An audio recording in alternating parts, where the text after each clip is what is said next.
ministry leaders, Bible college, seminary faculty, students, denominational leaders, Christian counselors, church deacons, and elders. So that's quite a spread for those who really have a heart for revival. And this is the brochure about our next conference, which is April 14th or 17th in North Carolina, Asheville, North Carolina, right outside of Asheville at the Cove.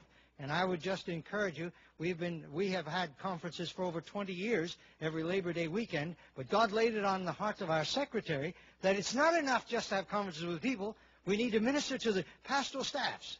And now there are 17 revival-oriented organizations that co-sponsor this with us. We can only house about 500 people. That's all it can handle. So it's almost like first come, first served. And if you're there with your people, you'll meet a lot of these people. You get to meet all of these ministries that can relate to your churches in the future. So I have the ushers, the fellows that have volunteered to usher. Now that I've given them the brochures, they volunteer nicely.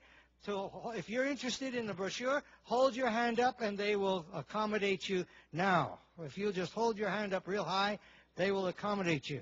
And I would just encourage you to seriously consider that for your church leaders. These are all people who know what revival is all about, and it's a continuation of the ministry, any way in which it can relate to your people. Thanks so much, Pastor. Did I say pastor? God bless you. And we should certainly express our appreciation to these who've led the meetings for these days. This is the first time they've ever done this.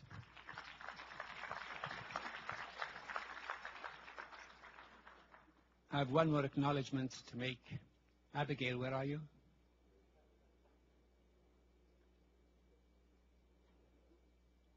You're over there? Are you going to sing to us from there or no?